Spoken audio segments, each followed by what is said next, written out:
Boaz and Jachin of Solomon's Temple, monuments to which can be seen depicted with the as above, so below compass and square motif, symbolic of the seal of Solomon, the magical representation of the planet Saturn, which was in Gemini, astrological sign of the twins, on 9/11/2001.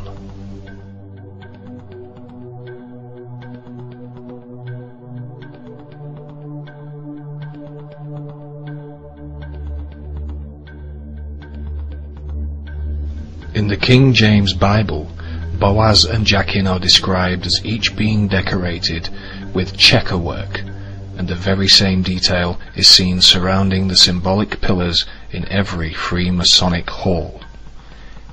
In the same biblical chapter, Boaz and Jachin are described as being decorated with pomegranates, a feature prominently seen surrounding the Tarot Pack's high priestess, who sits between the very same pillars. The card can also be seen with the familiar twin numeral or Gemini symbol at its top. Boaz and Jachin magically represent polarity, polarities of dark and light, female, male, birth and death, and the interchangeable north and south, again reminding us instantly of 9/11's twinned structural centerpiece. In the Secret Teachings of All Ages, Hall states that in the mysterious Sephirothic Tree of Life, these two pillars symbolize severity and mercy. The Tree of Life is, of course, the Kabbalah, a multi-symbolic magical map of consciousness, whose sephira or spheres incorporate the planets of astrology, which are linked by magical paths, each ruled by one of the Tarot Pack's 22 major arcana cards. The two Masonic pillars Boaz and Jachin are interchangeable with the two outer columns on the Tree of Life, as highlighted here. As Hall stated, they are known as severity and mercy, more examples of their polarity, as noted earlier. The complete Tree of Life is interchangeable with another Freemasonic tracing board as seen here, which is orientated by the letters E for East and W for West at the top and bottom, which consequently orientates the two outer columns of Boaz and Jachin with North and South, giving us another direct hit with the North and South Twin Towers of 9/11's World Trade Center. Were these twin towers really built to reflect the magical motif of the ancient pillars Boaz and Jachin? Were they built to magically represent the knowledge encoded in the Kabbalah? If so, then where is the middle pillar?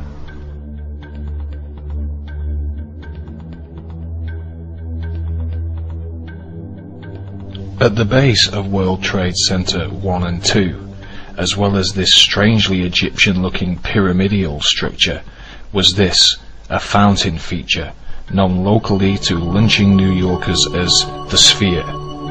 Standing between the two twin towers, the Sphere was commissioned simultaneously as work began at the World Trade Center site in the 1960s, seemingly integral to the complex's original design.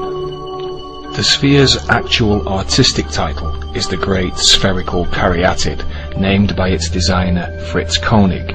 A caryatid architecturally is a replacement pillar or column, and as the caryatid stood between the two towers, our replacement column would first translate to this, then to this, and eventually to this, giving us our missing mystical column. Is all this just mere chance, synchronicity, or the result of more than just a little help from a hidden helping hand? When Nelson Rockefeller opened the Twin Towers in 1973, he stated that the Twin Towers were a great marriage of utility and beauty. A definition of utility is designed for strength. Was this Rockefeller quote code for the two Freemasonic pillars, also known as strength and beauty?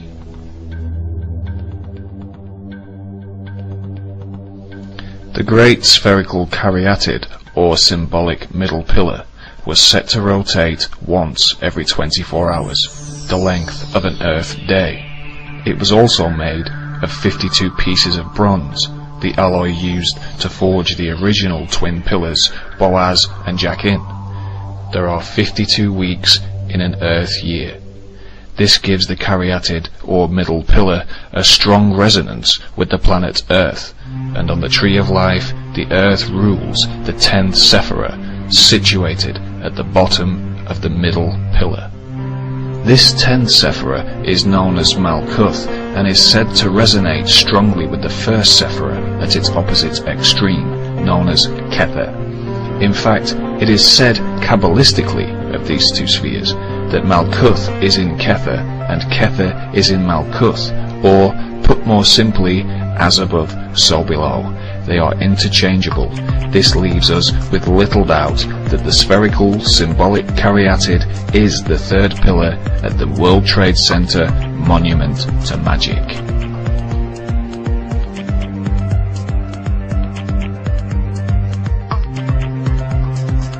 On the Tree of Life, Malkuth, the Earth Sephirah, is the 10th Sephirah. Malkuth means kingdom, and within Malkuth lies the gate which leads to the other 9 spheres upon the tree. This gate leads to the pathway which is ruled by the World Tarot card, which relates to the planet Saturn. The symbol for Saturn, the cross, is called the Tau, which is represented Kabbalistically by the letters TH, reminding us instantly of the poster for the 10th Kingdom with the same motif, in which a magical gate opens between the 10th Kingdom, New York Earth, and the other 9 kingdoms, magically informing us that even if you may not, some do believe in magic.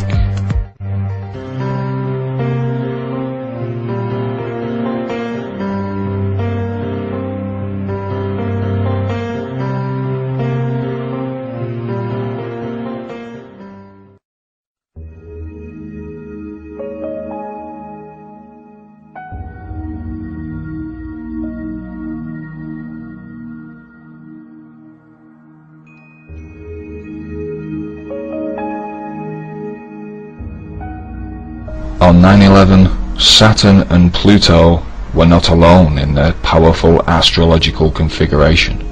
The Sun also played its magical part in the skies above the tragic scene below. Saturn and Pluto, opposed in the signs of Gemini and Sagittarius, were joined by the Sun in the sign of Virgo, at 90 degrees, forming an aspect known as a grand T-square. The Sun, astrologically, is said to intensify the existing aspect that it becomes part of, namely the 180-degree opposition between Saturn and Pluto, and seemingly, magically, the Sun's astrological energy intensified this already powerful aspect, creating the total destruction of the massively towering twin structures on an unprecedented scale. The astrological Sun also governs the aspect of the individual, an individual's personal power, the individual's sense of purpose, and the individual's expression of will. And as the Sun was in the sign of Virgo on 9/11, which is said to rule service to others, the individual's personal power became one of unification. The sense of purpose was to save others' lives, and the expression of will was one of self-sacrifice, with record numbers of the police, ambulance and fire services out in full force, risking life and limb, as well as general members of the public going to great lengths to save the lives of others whilst risking their own. Is this yet another example of as above so below energy playing itself out upon the world stage? Is there something else about these 3 planets that would suggest to us that some other force had its part to play that day?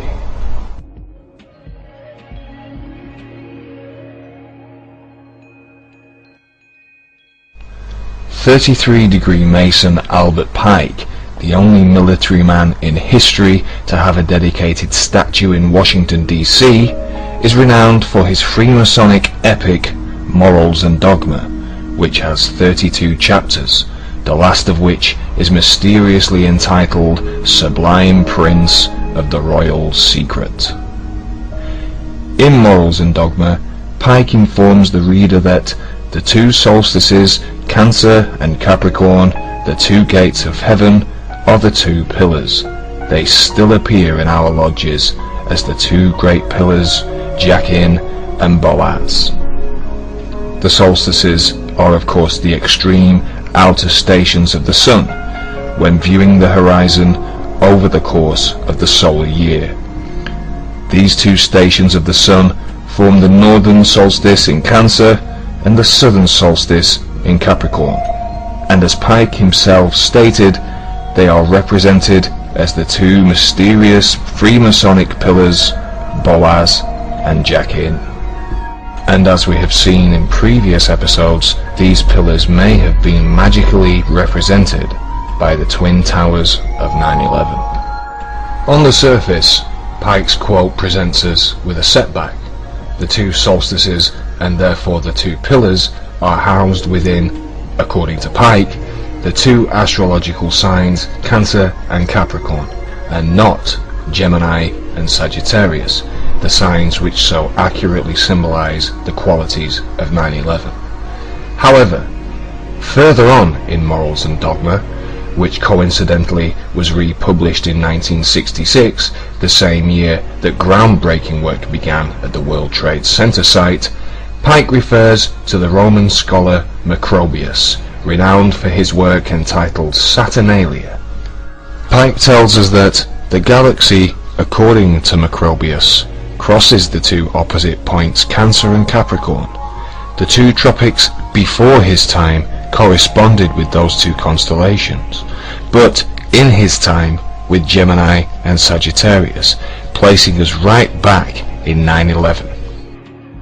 This is because, as Pike informs us of the precession of the equinoxes, a celestial phenomenon which means that because of the Earth's axial wobble, the constellation seen rising in the east during the spring equinox, or the point between the solstices, as seen here, moves backwards through the zodiac, so the solstice within Cancer, the northern solstice, would eventually take place with Gemini as its backdrop. Furthermore, in Morals and Dogma, Pike gives us more Freemasonic symbolism that represents the solstices, also known as Boaz and Jachin. He tells the reader that they are also known as two parallel lines which bound the circle with a point in the center, which is an emblem of the sun. The sun, we are told, is also known within Freemasonic circles as the blazing star. The blazing star, Pike continues, or the glory in the center, is an emblem of prudence, an emblem of omniscience, the all-seeing eye, all of which are references to the sun. The blazing star, or sun, is seen here between the two solstices, or Boaz and Jachin, on this Freemasonic tracing board. The blazing star, or glory in the center of Boaz and Jachin, is emblematic of the sun and the solstices. The blazing star, according to Pike, is an emblem of prudence, which astrologically is a quality of Virgo, and the sun was in the very same sign, Virgo, directly within the center of Pike's reconsidered solstices, Gemini and Sagittarius, on 9/11/2001. Is all this just coincidence, synchronicity, magical synergy, or the evidence of some secret symbolic ritualization of the skies on 9/11? A further look at our three celestial wonders reveals more magical correlations, this time with our multi-symbolic magical map of consciousness, the Kabbalah. As we have previously noted, the spheres, or Sephira, are each ruled by a planet, and the Sun, Saturn, and Pluto are once again mysteriously directly connected upon the Tree of Life, as seen here, with all three planets being directly linked by the magical pathways that connect the spheres. These pathways are each ruled by a tarot card, and the plot definitely thickens when we discover that the path that links Saturn and Pluto is the Magician, our old friend from episode 1, with his by now very familiar as above so below arm positioning. The path linking Saturn and the Sun is the Lover's card, or the Tarot's representation of Gemini, the twins.